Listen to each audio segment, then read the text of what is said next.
नमस्कार, आप देख रहे हैं पटना फोरम। मैं हूं आपके साथ राहुल। बता दें तो बिहार के बाद अब बंगाल में भी बीजेपी सरकार आ गई है।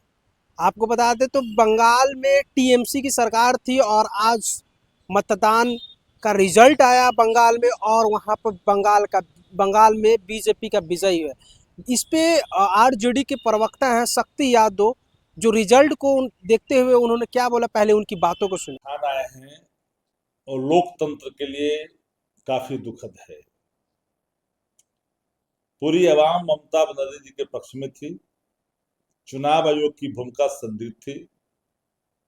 प्रशांत भूषण जी ने भी बिहार और बंगाल के संदर्भ में स्पष्ट राय रखी है कि वोटरों के साथ पूरा नाइंसाफी किया गया, फंडामेंटल राइट का हनन किया गया। 30 से 35 हजार वोट प्रत्येक विधानसभा में काटा गया और केंद्रीय एजेंसियों का नंगा प्रदर्शन भी देखने को मिला। जबरन मतों को हरण की है चुनाव आयोग ने। चुनाव आयोग सत्ता प्रतिष्ठान की दासी की भूमिका में है और अपने स्वामी के लिए चुनाव जितवाने के लिए हर वो हथकंडे अपनाई है। लोकतंत्र कमजोर इससे होता है। ईवीएम मशीन लोकतंत्र के लिए देश के अंदर में, भारत के अंदर में एक घातक बन चुका है। बजट से अगर चुनाव हो तो भारतीय जनता पार्टी देश के किसी राज्य में दिखाई नहीं पड़ेगी, लेकिन चूंकि चुनाव आयोग स्वयं ही प्रकोष्ठ बन चुका है भारतीय जनता पार्टी का, उस रूप में काम कर रही है, जो निष्पक्षता पर देश भर में सवाल खड़े हो रहे हैं। पूरा मीडिया ही नहीं, पूरे लोग इस बात को जानते थे कि बंगाल में भारतीय जनता पार्टी कहीं नहीं है, पिछले बार से भी कम उसकी स्थिति है। बावजूद भी बड़े पैमाने पर रुझान के रूप में आया, लगभग 250 से पार की स्थिति आई। एंटी इनकम्बेंसी का जब बड़ा मीनार खड़ा था बिहार में, तो भी 202 सीट का जीत करके चली आई Bharatiya Janata party. Machinery management से चुनाव वो जीत रही है। चुनाव जैसे ही खत्म होता है, डीजल पेट्रोल की कोड़े जो है पब्लिक के पीठ पर पड़ना शुरू हो जाता है, और गैस का तो पहले ही पड़ चुका है कोड़ा। 1,000 रुपये प्रति कमर्शियल सिलेंडर पर कीमत बढ़ा दी गई। एक तरफ जनता के भरमाती है, चुनाव आयोग मशीनरी का इस्तेमाल करती है, और अब तो चुनाव आयोग लड़ रहा है चुनाव। अब तो चुनाव लड़ ही नहीं रहा है भारतीय जनता पार्टी। तो भारतीय जनता पार्टी के बदले अगर चुनाव आयोग ही चुनाव लड़ने लगे, जिसको चुनाव लड़ना, जो रेफरी का काम करता है, जो निष्पक्षता का प्रतीक बना हुआ था एक समय में, आज चुनाव आयोग पूरी तरह से सत्ता प्रतिष्ठान के सामने झुका हुआ है।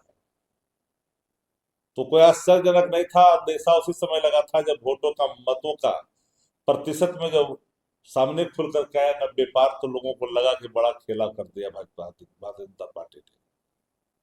और आज रुझान उसी रूप में आ रहे हैं। अभी देर शाम तक देखनी होगी स्थितियां क्या रहती है, लेकिन हालात ठीक नहीं है। ये हार लोकतंत्र की हार होगी। फिर लोकतंत्र बचेगा कैसे? लोकतंत्र को कमजोर कर दिया गया। अब हरण तंत्र काम कर रहा है लोकतंत्र में। मतों का हरण तंत्र के रूप में विकसित हो गया है चुनाव आयोग।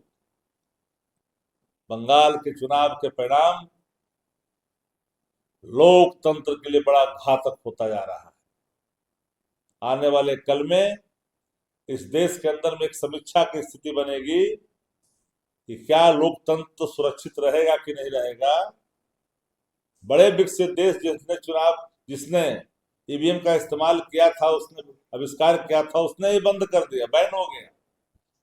लेकिन भारत 1 करोड़ 140 करोड़ की आबादी वाला भारत में ईवीएम से चुनाव लोकतंत्र के लिए सबसे बड़ा खतरा बन चुका है।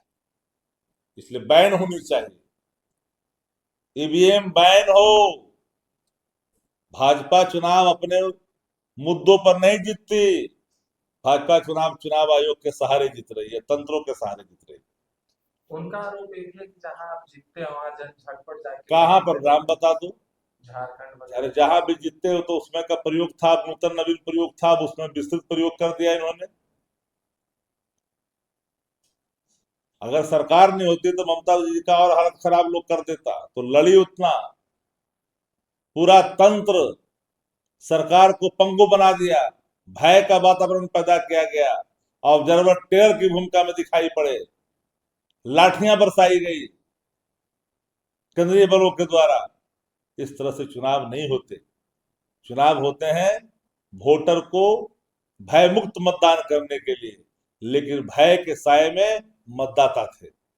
भागलपुर में एक ब्रिज गिरा। आपने साफ तौर पे उन्होंने कहा है कि बंगाल में जो चुनाव हुई है वो तंत्र मन से, जो केंद्र में बैठे लोग हैं वो चुनाव बंगाल को निर्वाचन आयोग द्वारा कराया गया है, जनता के लिए नहीं। साफ साफ तौर पे निर्वाचन आयोग पर बड़ा आरोप लगा रहे हैं। वहाँ के जो चुनाव हुए हैं, निर्वाचन आयोग वहाँ चुनाव लड़ी है, बंगाल में भाजपा चुनाव नहीं लड़ी है।